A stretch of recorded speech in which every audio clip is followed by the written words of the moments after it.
नमस्कार दोस्तों, मैं अरविंद सिसोदिया एक बार पुनः आप सभी का हार्दिक स्वागत करता हूं सत्य केतु डिफेंस एकेडमी के ऑनलाइन प्लेटफॉर्म पर। तो मेरे प्यारे दोस्तों, मेरे प्यारे भाइयों, आज का जो हमारा टेस्ट पेपर सॉल्यूशन है वो 29वें नंबर का टेस्ट पेपर सॉल्यूशन है। और इस टेस्ट पेपर सॉल्यूशन में हम जीके के 15 प्रश्न जो आते हैं उन प्रश्नों को देखेंगे।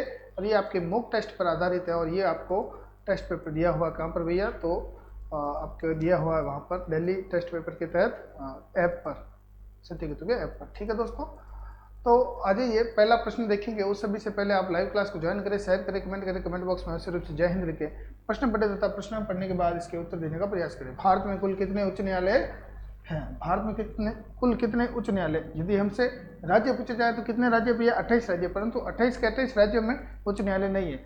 अब वर्तमान में देखा जाए दोस्तों, तो भारत में कुल उच्च न्यायालयों की संख्या है, देखिए 15, 16, 25 या 21। तो 25 हमारे भारत के कुल उच्च न्यायालय हैं। कितने हो जाएंगे? 25 उच्च न्यायालय भारत के हैं। सबसे नवीनतम उच्च न्यायालय, नवीनतम उच्च न्यायालय आंध्र प्रदेश का। किसका है भैया? आंध्र प्रदेश का भारत का सबसे नवीनतम उच्च न्यायालय। ठीक है, ओके, 25 आंसर हमारा करेक्ट होगा। चलिए बढ़ते हैं हम आगे अगले प्रश्न की ओर। देखते हैं प्रश्न संख्या 2 में क्या दिया हुआ है? एवरेस्ट पर पहुंचने वाली प्रथम भारतीय महिला कौन थी? तो माउंट एवरेस्ट पर चढ़ने वाली प्रथम भारतीय महिला ये हो जाएगा आपकी Bachendri Pal. Option number A correct होगा। माउंट एवरेस्ट पर चढ़ने वाली प्रथम भारतीय महिला बछेंद्री पाल। प्रश्न देखिए अगला, मेवाड़ के किस राणा ने अकबर की अधीनता स्वीकार नहीं की और आजीवन संघर्ष किया? तो दोस्तों, मेवाड़ पर सर्वप्रथम अकबर ने आक्रमण किया था 1567 में। 1567 में आक्रमण किया। उस आक्रमण में उस समय वहाँ के राजा थे उदय सिंह। उदय सिंह जी राजा थे और उदय सिंह जी राजा थे और अकबर ने यहाँ पर क्या किया? आक्रमण किया और चित्तौड़ पर अधिकार कर लिया था। सिर्फ चित्तौड़ पर, पूरे संपूर्ण मेवाड़ पर नहीं कर पाए। चित्तौड़ पर कुछ क्षेत्रों पर अधिकार किया और उदय सिंह जी वहाँ से रवाना हो गए थे। और उदय सिंह जी थे आपके महाराणा प्रताप जी के पिताजी। ठीक है, कल कल क्या 1567 में हुआ ये। 1572 में महाराणा प्रताप का राज्याभिषेक होता है और 1576 में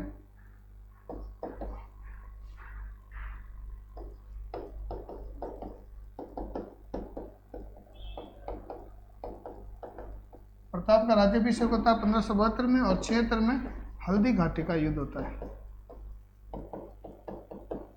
हल्दी घाटी का युद्ध होता है जिसमें युद्ध में महाराणा प्रताप का नेतृत्व करते हैं हाकिम खां और अकबर का नेतृत्व करते हैं मान सिंह। ठीक है, और अब सवाल क्या पूछा है कि वह कौन से शासक थे जिसने अकबर की अधीनता स्वीकार नहीं की? तो अकबर की महाराणा प्रताप ने बिल्कुल भी अधीनता स्वीकार नहीं की थी और आजीवन भर संघर्ष करते रहे। ठीक है, बाकी दोस्तों 1605 ईस्वी को अकबर का अंतिम युद्ध होता है। 1601 में असीरगढ़ का युद्ध जो दक्षिण भारत में है, उस युद्ध के वो युद्ध अकबर का अंतिम युद्ध होता है और 1605 में अकबर की मृत्यु हो जाती है, जिसे आगरा के पास सिकंदरा में दफनाया गया। प्रश्न देखिए, भारत में गन्ना सबसे अधिक होता है? बिहार, महाराष्ट्र, उत्तर प्रदेश या तमिलनाडु? तो निम्न में से यदि देखा जाए दोस्तों, तो सबसे अधिक गन्ना कहाँ पर होगा भैया? सबसे अधिक गन्ना होगा आपके उत्तर प्रदेश में। सर्वाधिक गन्ना आपके यूपी में होगा, क्योंकि इसमें दूसरा कोई ऑप्शन है नहीं। यूपी में सर्वाधिक गन्ना है। ठीक है,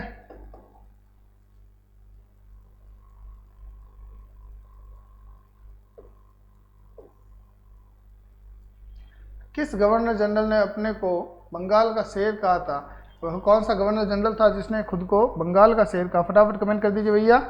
ठीक है, बंगाल का शेर वह कौन सा गवर्नर जनरल था? ठीक है, तो देखा जाए तो Lord Wellesley, Lord Curzon, Lord Hastings या लॉर्ड कॉर्नवालिस। तो ऑप्शन नंबर ए हमारा करेक्ट होगा, बंगाल का शेर। ठीक है, बंगाल का शेर आपके लॉर्ड वेलेजली, बंगाल टाइगर। ठीक है, भारत में कृषि का प्राचीनतम साक्ष्य कहाँ पे मिला? हड़प्पा, मेहरगढ़, सराहनाहर या बुर्जहोम से? बुर्जहोम से तो हमें क्या मिला था?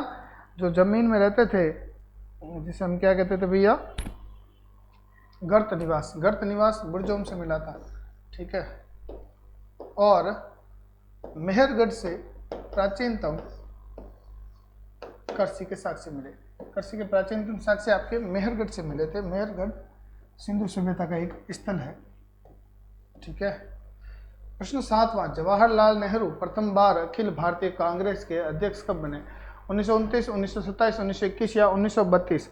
तो दोस्तों जवाहरलाल नेहरू आपके प्रथम बार अखिल भारतीय राष्ट्रीय कांग्रेस के अध्यक्ष बनते हैं 1929 में। कब बनते हैं भैया? 1929 में जवाहरलाल नेहरू अखिल भारतीय राष्ट्रीय कांग्रेस के अध्यक्ष बनते हैं, ठीक है।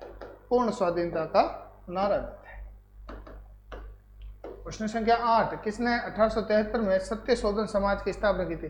गोपाल कृष्ण गोखले, ज्योतिबा फुले, शिवनाथ शास्त्री, उपयुक्त में से कोई नहीं? जल्दी से कमेंट कर दीजिए भैया, किसने आपके सत्य शोधक समाज का स्थापना की थी निम्न में से? तो निम्न में से देखा जाए तो ज्योतिबा फुले ने सत्य शोधक समाज की स्थापना की थी। ऑप्शन नंबर बी हमारा करेक्ट होगा। इंडियन नेशनल कांग्रेस की प्रथम महिला अध्यक्ष? तो प्रथम महिला भारतीय नहीं पूछा है, तो महिला पूछा है तो नेली सेन गुप्ता, सरोज नायडू, श्रीमती एनी बेसेंट या राजकुमारी अमृता कौर? ऑप्शन नंबर हमारा करेक्ट हो जाएगा भैया एनी बेसेंट, क्योंकि भारतीय नहीं पूछा है तो भारतीय राष्ट्रीय कांग्रेस की प्रथम महिला अध्यक्ष एनी बेसेंट हो जाएगा। ऑप्शन नंबर हमारा सी करेक्ट हो जाएगा। देखिए सवाल अगला, प्रश्न संख्या 10, पाकिस्तान शब्द का पहली बार प्रयोग किसने किया था?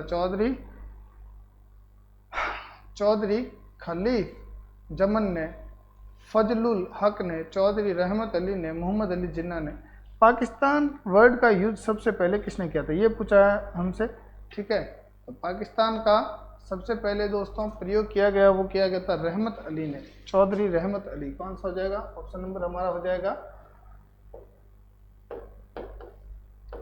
C correct. चौधरी रहमत अली ने पाकिस्तान वर्ड का सर्वप्रथम यूज किया था।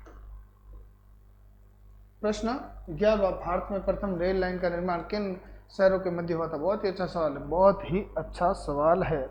जल्दी से कमेंट कर दीजिए भैया, भारत में प्रथम रेल लाइनों का निर्माण कहाँ पर? तो यानी कि रेल लाइन बनाई गई थी मुंबई से थाने तक महाराष्ट्र में, और मुंबई से थाने तक उस रेल लाइन पर रेल चलाई गई थी आपके प्रथम भारतीय रेल डेक्कन क्वीन चलाई गई थी। तो मुंबई और थाने के बीच भारत में प्रथम रेल लाइन का निर्माण हुआ था, ठीक है। सवाल देखिए 12वां सवाल है अब आपके 12वां में पूछा है महात्मा गांधी इरविन समझौता किस वर्ष हुआ? ठीक है, तो गांधी इरविन समझौता हमसे पूछा है, गांधी इरविन समझौता कब होता है, इसका हमें आंसर देना है, ठीक है। 1921, 1929, 1931, 1933? जल्दी से कमेंट कर दीजिए भैया, महात्मा गांधी इरविन समझौता कब होता है? तो गांधी इरविन समझौता होता है आपके 1931 में। ऑप्शन नंबर सी करेक्ट होगा। प्रश्न संख्या 13, भक्ति आंदोलन की शुरुआत भारत के किस क्षेत्र में हुई थी? बहुत ही अच्छा सवाल है। तो भक्ति आंदोलन आपके उत्तर भारत में हुई थी, दक्षिण भारत में हुई थी, पूर्वी में या पश्चिम में? तो देखा जाए तो भक्ति आंदोलन सबसे पहले आलवार संतों द्वारा कहाँ पर की गई थी भैया? दक्षिण भारत में। दक्षिण भारत में भक्ति आंदोलन की शुरुआत सर्वप्रथम हुई थी। प्रश्न संख्या 14, दिल्ली सल्तनत में सबसे लंबी अवधि तक किस वंश का शासन रहा? बहुत ही अच्छा सवाल। तुगलक वंश का शासन दिल्ली सल्तनत में सर्वाधिक रहा था। किस वंश का रहा था? तुगलक वंश का शासन सर्वाधिक रहा था। ओके,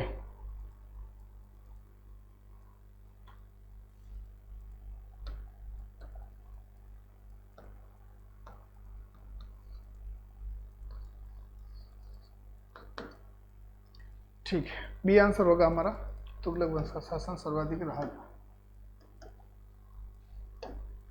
प्रश्न संख्या 15, लास्ट प्रश्न है, भू राजस्व दर किसके शासन काल में सर्वाधिक थी? अच्छा सवाल है, ठीक है। किसके काल में भू राजस्व दर सर्वाधिक थी? देखा जाए अलाउद्दीन खिलजी के काल में 1/2 भू राजस्व दर थी, ठीक है। यानी कि आधो आध कौन लेता था भैया? भू राजस्व।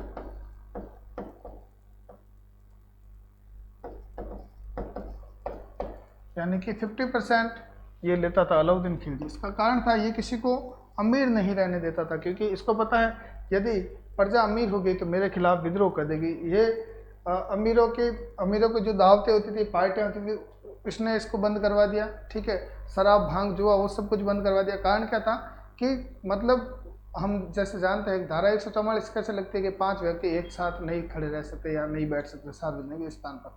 इसका भी सीधा सीधा टॉपिक था कि 5 जने 4 लोगों से अधिक कोई बैठ ही नहीं सकता है, सीधी सी बात है।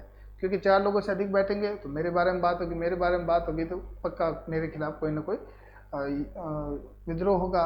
इसलिए इसने सैनिकों का हुलिया लिखने और घोड़े दागने की प्रथा भी इसने प्रचलन की थी। तो ऑप्शन नंबर हमारा ए बिल्कुल करेक्ट होगा। अलाउद्दीन खिलजी के समय भू राजस्व दर सर्वाधिक थी और 1/2 गुप्त काल में सबसे कम 1/2 थी, नहीं सॉरी 1/10 थी। ठीक है, ये हुआ समाप्त। ठीक है दोस्तों, तो कल पुनः इसी समय मुलाकात करेंगे। तब तक के लिए धन्यवाद। जय हिंद और जय भारत।